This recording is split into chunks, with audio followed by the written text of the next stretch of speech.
I love the smell of redstone in the morning.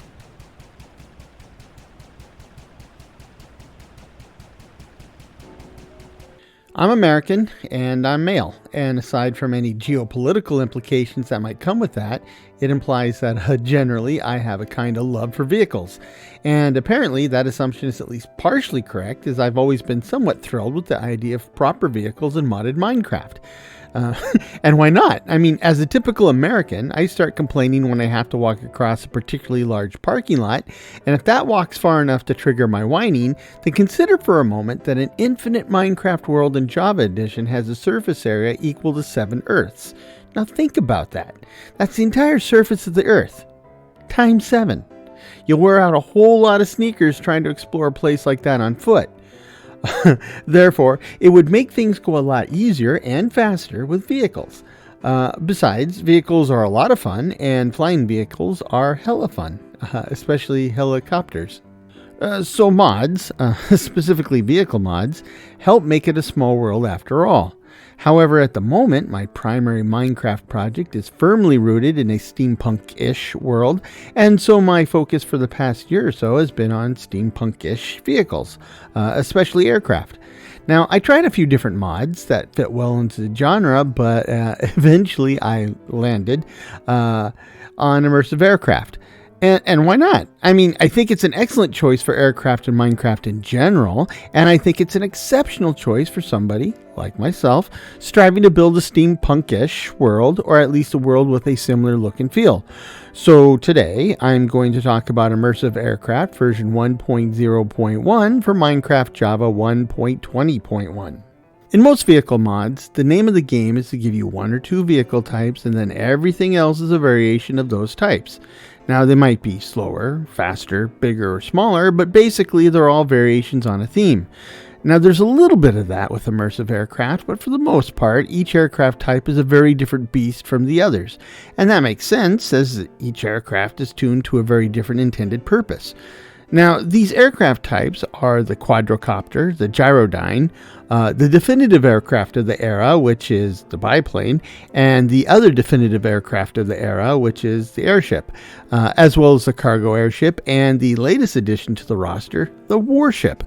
Now, let me talk about these in that order, but before I do, let me talk about some of the basic elements and aspects that apply to all these vehicles. First off, none of these beauties runs on rainbows or happy thoughts. You're going to need some fuel, real fuel. And for most models, this is pretty easy because anything you would normally throw into a furnace to fuel the smelting process can be thrown into the boiler of each aircraft to supply power for flight. But just like in smelting, not all fuels are created equal. Another aspect of each aircraft type are the flight controls. With the default key bindings on the PC, pressing and holding the spacebar will fire up the engine and rev it up. Doing the same with the shift key will throttle down the engine and eventually shut it down completely. Now here's where it gets complicated. For some of those aircraft, this is how you move forward, and for others, this is how you gain or shed altitude. Now, turning has a lot of nuance as well, and it all depends on which particular aircraft we're talking about. So I'll cover the peculiarities of flight controls for each aircraft as I discuss them individually in detail. These vehicles also have their own peculiar flight characteristics that are impacted by some aspects of the game world to a greater or lesser extent. For example, over the course of normal flight, you may encounter some wind that tends to blow the aircraft off course. Different aircraft are impacted in different ways, and some aircraft are almost immune to being pushed off course.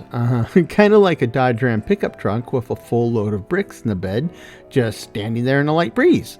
At the other end of the spectrum are aircraft that are extremely susceptible to unintentional course adjustments, kind of like riding a scooter through a Category 5 hurricane.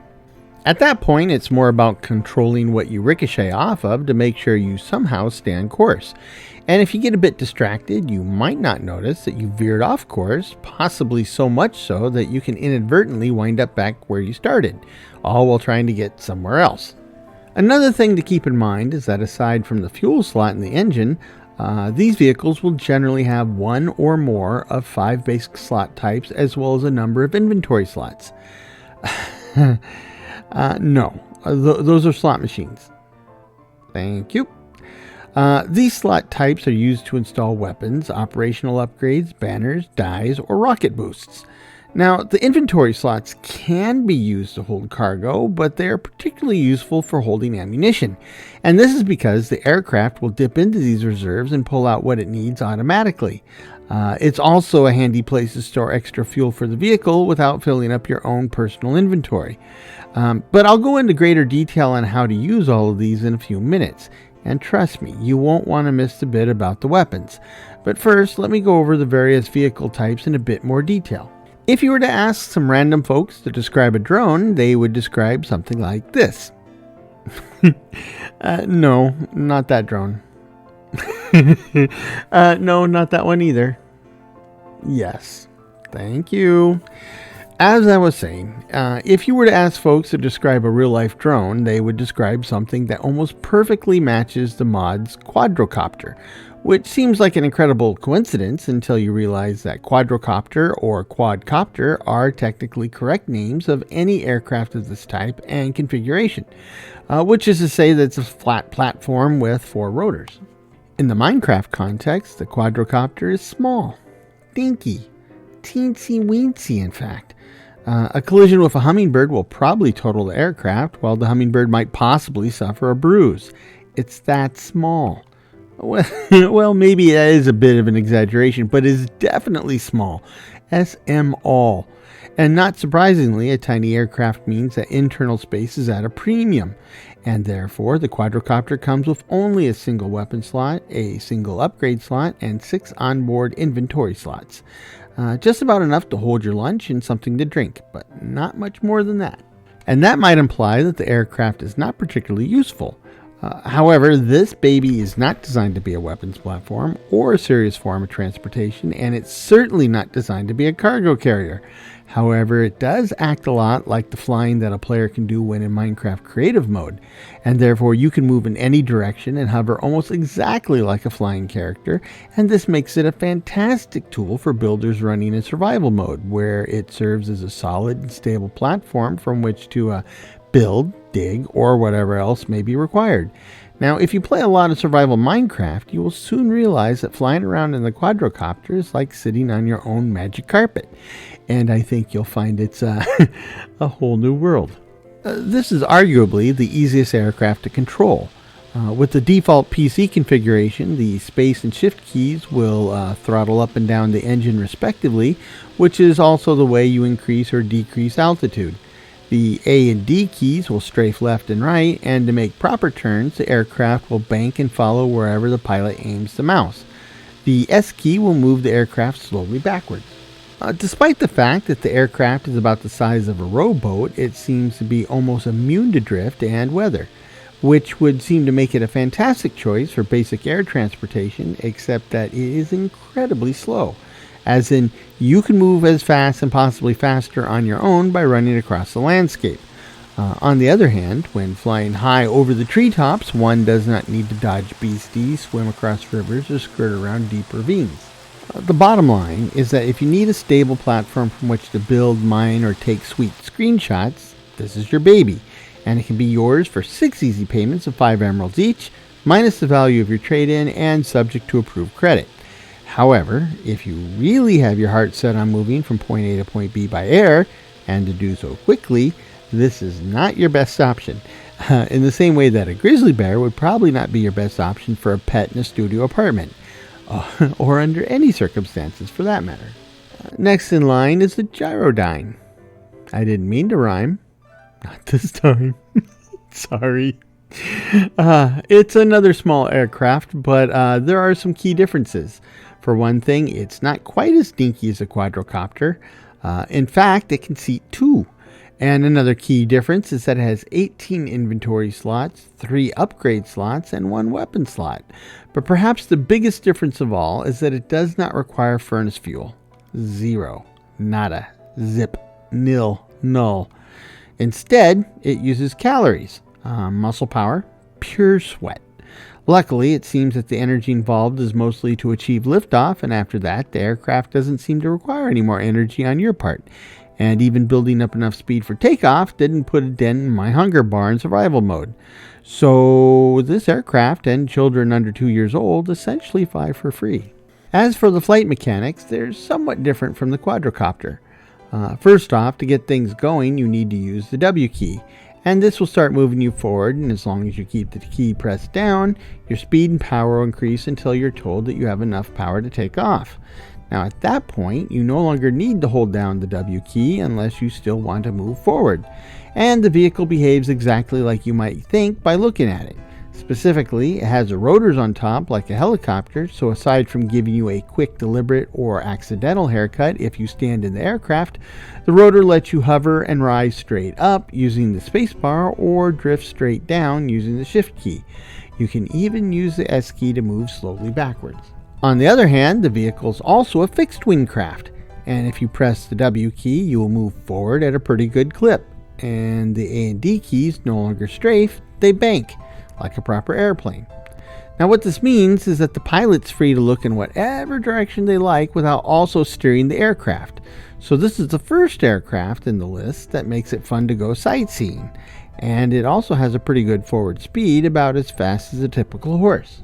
With 18 inventory slots, the Gyrodyne has 3 times the storage capacity of the quadrocopter, and it has a weapon slot and 3 upgrade slots as well. Now all of this combines to make it a very versatile design. It's fast and very cheap to build and run, and that makes it an excellent early game vehicle for exploration and transport. In fact, with the fairly large cargo capacity and the extra upgrade slots, the vehicle can be used or adapted for use for a number of different roles, and to top it all off, the quirky and primitive design is very steampunkish, and so I particularly like it. The next aircraft in the series is the biplane, which gets its name from what people yell out to the pilot as he flies away. Anyway, I'm sorry. But seriously, biplanes have proven incredibly useful for shooting at dogs lying on doghouses and giant gorillas perched on the top of skyscrapers. Now, the biplanes in immersive aircraft are kind of flattened a bit, but they bring yet another flight model that is both more intuitive and less intuitive at the same time. Since biplanes are fixed-wing aircraft, that means that they generate lift by moving forward. However, they don't have a rotor on top like the Gyrodyne, so you can't move straight up or straight down. Well, I guess you could technically go straight down, but that's achieved by pointing the aircraft's nose at the ground and going for it. And at that point, you'll be riding an oversized lawn dart. And that brings me to the less intuitive bit of the flight controls. With the Gyrodyne, pressing W would move you forward, and pressing S would move you backwards, and space and shift would move you up and down. Now, if you plan to try and fly the biplane using those controls, you might as well call the meat wagon and have them standing by even before you climb into the cockpit. With the biplane, the W and S keys move the nose upward or downward, and specifically, these are the same as moving a joystick or flight yoke. Which is to say, pressing the W key is the same as moving the joystick forward, which tilts the nose of the aircraft downward, and pressing the S key is the same as pulling the joystick backwards, which will pull the nose up. To be clear, this is the immersive aircraft mod of Minecraft. This is not Microsoft Flight Simulator, so the flight physics are highly simplified and abstracted, but there's still a fair bit of nuance. First off, I said that pressing the W key will tilt the nose downward, and it will. But if you keep pressing the W key, the nose will keep trying to tilt down, but eventually the plane will be upside down, and so technically holding the W key down at that point would then be tilting the nose of the aircraft up. But since you're upside down, up is the new down from your personal context. Now, the same general idea applies to pressing the S key. What all this means is that for you to take off in the biplane, you will need to fall back to what you might already know about traditional airplane behavior. And if you don't actually know anything about traditional airplane behavior, be sure to add Featherfall 4 to your boots. For those that could use a super mega quick and highly abridged Cliff Notes primer on fixed wing flight, you start on the ground from a dead stop. But you will need to turn on the engine and build enough forward speed that you can use the S key to virtually pull back on the stick and climb into the air. From that point, you gain altitude by moving forward with the nose of the aircraft pointed upward, and you come down by moving forward with the nose of the aircraft pointing downward. And if you keep your nose pointed too steeply down, we return to the lawn dart example. Now, if you've ever played on a flight simulator, you should be pretty familiar with this concept of climbing and diving. However, the biplane and immersive aircraft has some additional quirks that might not fit into what most people know of flight physics. For example, in real-world fixed-wing flight, as long as there's enough air around you, moving forward with enough speed will generate lift under your wings. And if you point the nose of your aircraft straight up, you might not be generating lift, but you'll continue to go up until your engines can no longer pull against gravity. And then the aircraft slows and stalls, and then we're back to the lawn dart example, unless you have a skilled or incredibly lucky pilot that can pull the aircraft out of the stall. But with this biplane, turning the aircraft straight up at any speed will essentially and immediately drop your speed to zero. And at that point, you should stall and fall to Earth. But in this mod, you don't. You just kind of hang there and drift ever so slowly downward. So simply leveling out the aircraft will get you moving again, and you're right back in the flying business. However, if you try the scenario where you climb to a decent altitude and then cut the engine, you'll find that you will descend much faster than the stall scenario, but still infinitely slower and more safely than you would in real life. So the risk of accidentally cratering into the ground is minimal. As for the biplane itself, it's a larger vehicle than the first two aircraft I talked about, and it has 16 inventory slots, a weapon slot, a banner slot, 4 upgrade slots, and a rocket boost slot. Unfortunately, despite all the extra room, there's no place for a passenger. The need for a long runway for takeoff can limit the utility of the biplane for exploring new lands unless those lands happen to have plenty of very open and very flat space. On the other hand, the biplane is pretty fast with a pretty fair cargo capacity, so it does work well for commuting between aerodromes and carrying cargo. Besides, all the coolest pilots are biplane pilots. Of course, I only heard that once, and it came from a biplane pilot, so there may be a bias issue hidden in there somewhere. But that brings us now to the airships. This is where immersive aircraft uses the variations on a theme model. And airships are lighter than air vehicles, and air is pretty darn light. So airships are easily and cheaply propelled through the sky. Unfortunately, that also means that they're easily blown all over the place by almost any kind of moving air. I mean, if a mouse sneezes in the direction of your airship, you're going to need to make a course correction. And while trying to fly in a straight line in-game, you will notice that the nose of the airship will sway left and right. And no, you haven't been drinking. Well, maybe you have been drinking, but either way, this is normal. And generally, and I mean very generally, it will stay on course with only minor corrections every once in a while. Of course, all of this is amped up by an order of magnitude during a thunderstorm. The effect is dramatically lessened as the airship flies closer to the ground, but this effect even occurs when the airship is simply hovering. Therefore, airship pilots need extra focus and a good map to stay in the air and on course. The airship flight controls are a mix of what we discussed earlier about the other aircraft.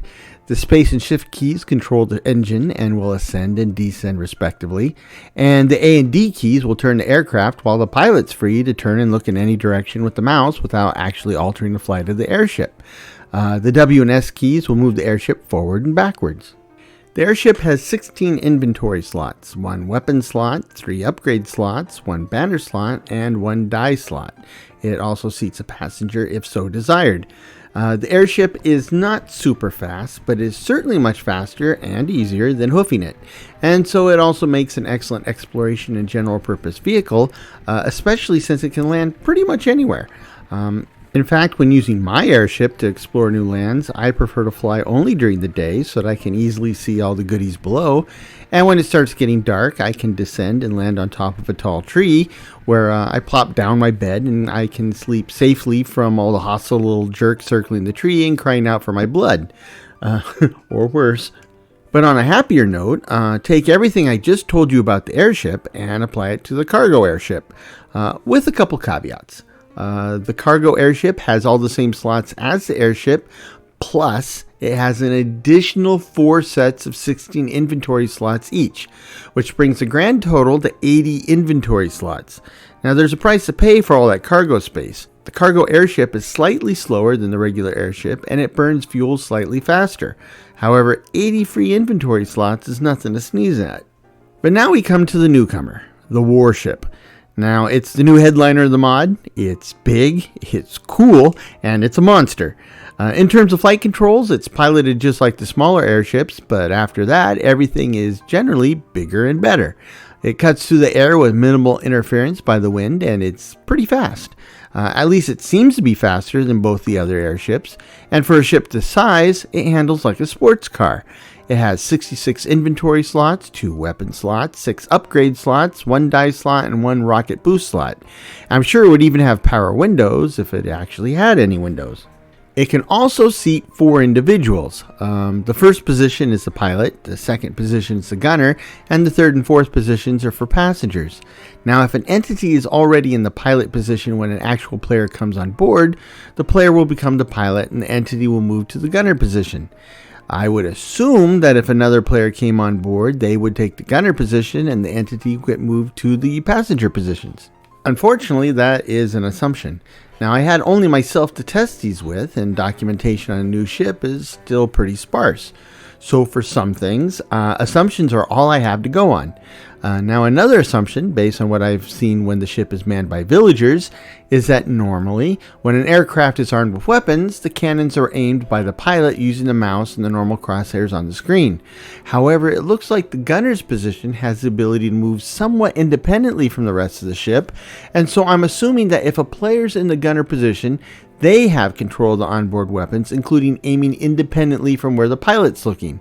And if that assumption is correct, this takes a vehicle that is pretty interesting and fun for solo play and makes it a whole lot more interesting and fun for multiplayer. Plus, did I mention how cool it is? The only downside of using the warship is that it has 1, 2, 3 engines. Now, this monster is a fuel hog, and unless you plan to only take it out for a quick spin to the local convenience store to pick up a slushie, you will use a lot of fuel. A lot of fuel. A World War II Sherman tank got a little less than 1.5 miles per gallon of fuel, and this baby's almost as bad. But yeah, I think it may still be worth it, especially when we consider that what you can do with these different expansion slots.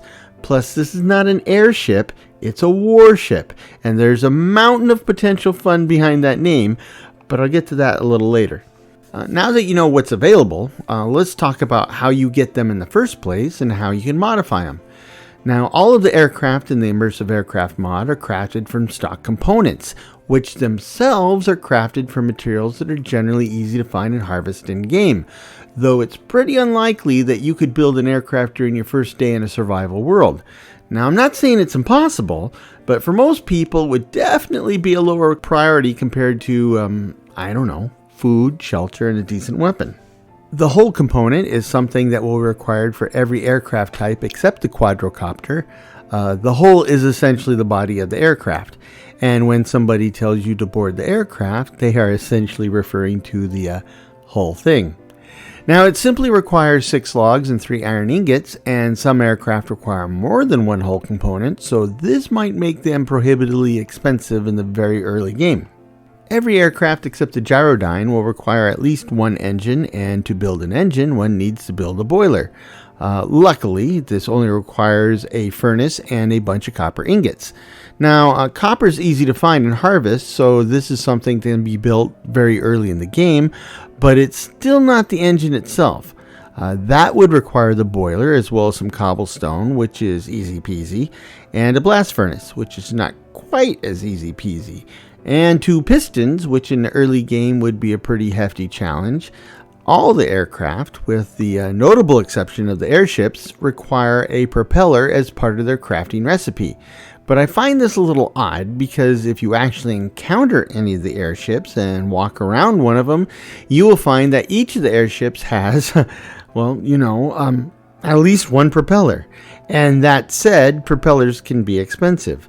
They require 5 iron ingots, and the quadrocopter requires 4 propellers. So that is 20 iron ingots, plus whatever iron you need to build the engine is just discussed. Now, if you're going to build a quadricopter, there are some supply problems you will definitely need to iron out.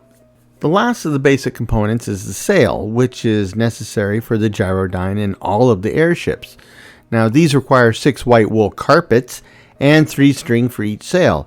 And there's nothing particularly difficult in that, except spider hunting is risky in the very early game, and just looking for sheep and harvesting wool can be time consuming and perhaps a bit frustrating, and in all honesty, not the highest priority when you're running around with only a wooden sword and no armor while slowly starving to death. Once you have all the pieces in your possession, just put them in the crafting grid as needed, and you will have a brand new aircraft in your pocket. However, before you can actually do any flying with it, you need to deploy it. Now you do that by equipping it in your hotbar and right-clicking on the ground. If that's not working, try clicking a little further away from yourself to give the aircraft some room in which to deploy. Now that about covers the aircraft of the Immersive Aircraft mod and what's needed to craft them. But what makes it immersive are the slots. Now there's lots of slots, and we have kind of covered inventory slots, and I don't think there's much more to say there. If you know how inventories work in Minecraft, you know how they work in these aircraft. Aside from the inventory slots, the most common slot type are the upgrade slots. Now upgrades enhance the aircraft so it can do something that it was not able to do before, or to allow it to do what it did before, but better in some way. Now, it's a lot like what happened to Steve Austin to make him the $6 million man. Upgrades are completely hot swappable. In fact, I suspect they're USB compatible.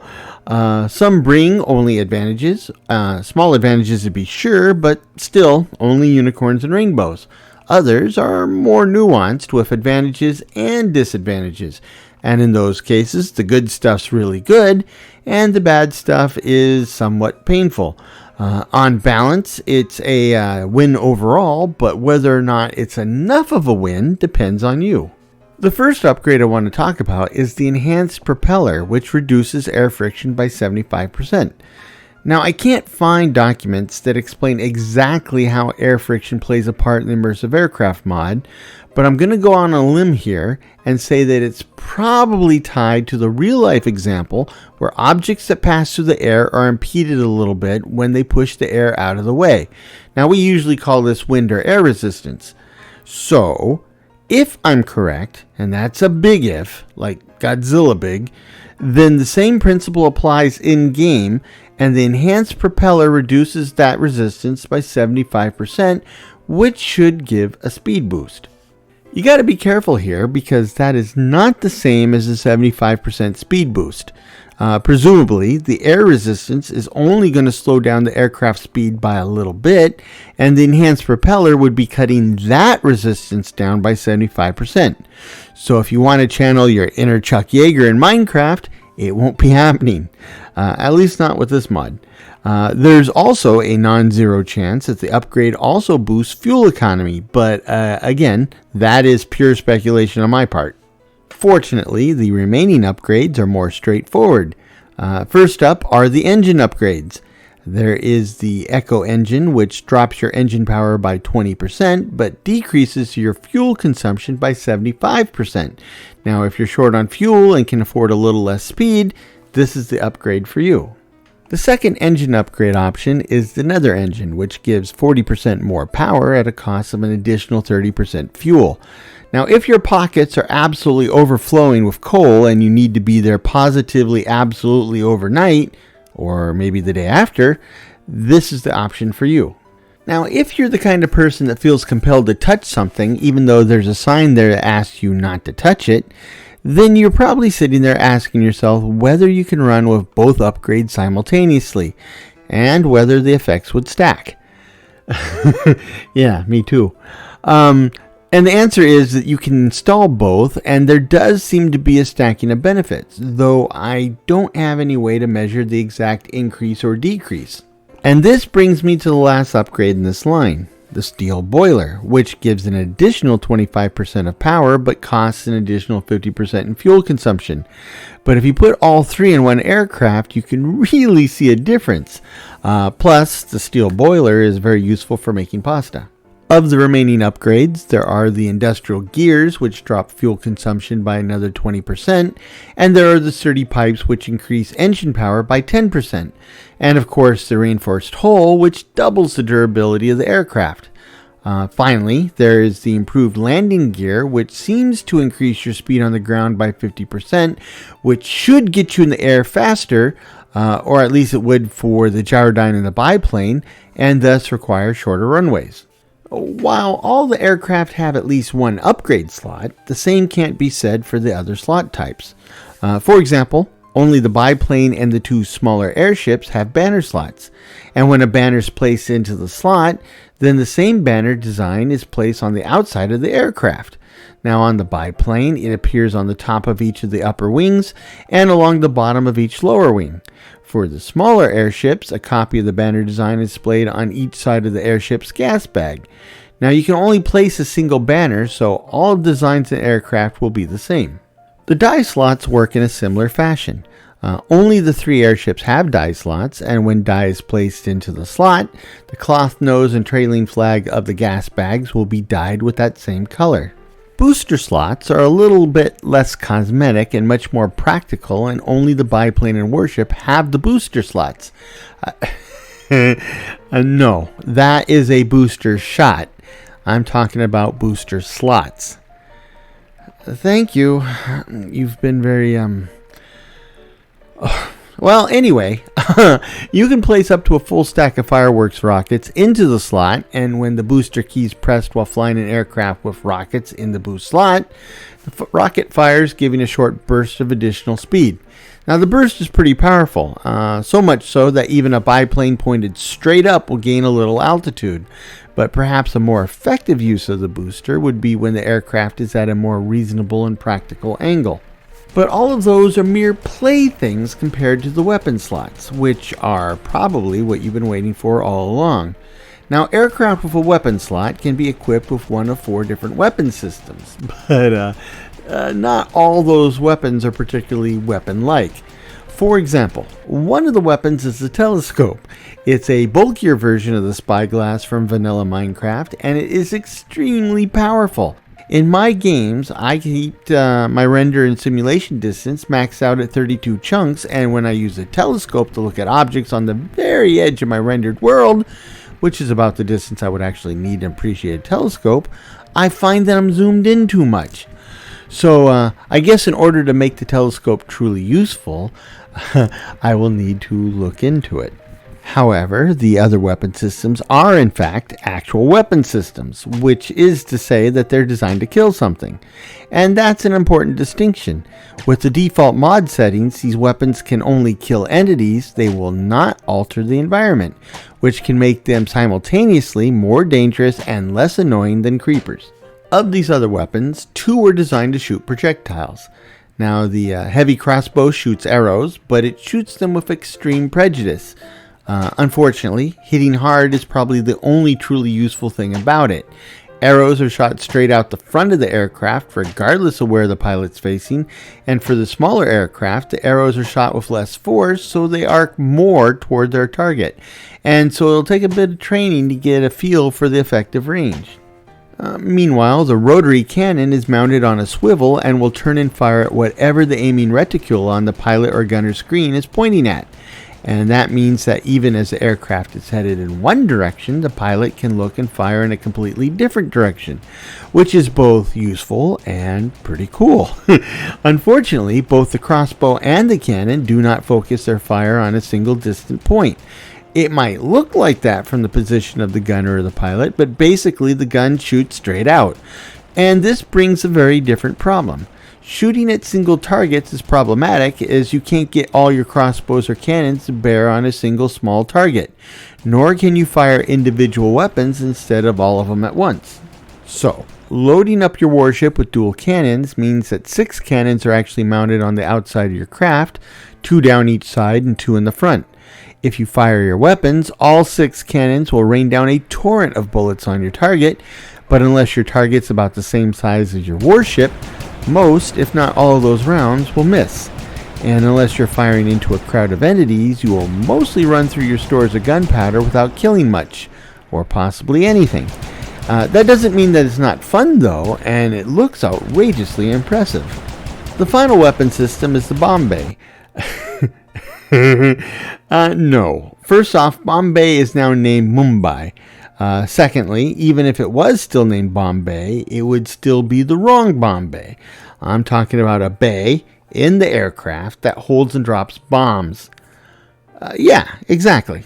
Using the aircraft's weapon while it's equipped with a bomb bay and TNT in the ship's inventory will drop 2 TNT, which will explode upon contact with the ground or whatever else happens to be down there. Now, generally, the TNT comes out of the aircraft in the same direction at the same speed as the aircraft was at the time the weapon was fired. So, if you drop bombs while in the middle of a hard turn, the bombs will appear to fly outward from the ship. However, this momentum is very short-lived, and within a second, the trajectory is steepened and the weapons continue straight down.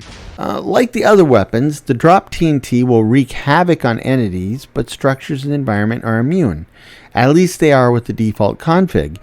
You can make changes to the config, and then heaven help the world below you after that. Needless to say, you can put an eye out. In fact, several eyes, probably even a spleen or two. So kids, don't try this at home.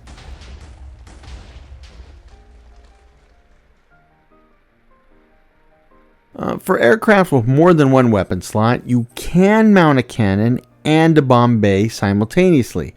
Unfortunately, though, there's still only one control to fire weapons, so in this particular case, any attempt to fire the cannon or drop the bombs will in fact trigger both.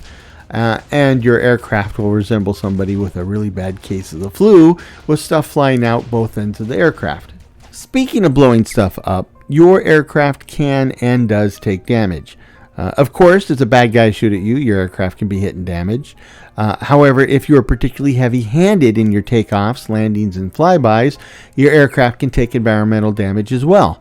When your aircraft reaches 0 durability, it basically despawns back into an item and you can pick it up. The good news is that you can immediately place that item back down and you will redeploy the aircraft and it will have 100% of its durability. The bad news is if you happen to be in flight when this happens, you will probably not have immediate access to the despawned item. But you can probably search the local area for it, assuming you survive the subsequent fall and crash. Repairing your aircraft is a breeze. Just right-click on it with an empty hand, and each click will heal several points of durability. Now, once you have a fully repaired aircraft, right-clicking on it again will cause you to board the aircraft. No tools or materials are required for repairs. Also, it appears that durability loss is limited to damage from physical abuse or hostile actions. If you learn to carefully and safely fly your aircraft through peaceful lands, you may not need to worry about repairs at all. And that's all you wanted to know about immersive aircraft but were afraid to ask. Or couldn't find documented anywhere. I will add one more note that I have found at least one add-on to this mod, which brings a few more equally awesome aircraft to the mix, and there are actually a few resource packs for this mod that tweak at least the appearance of these aircraft.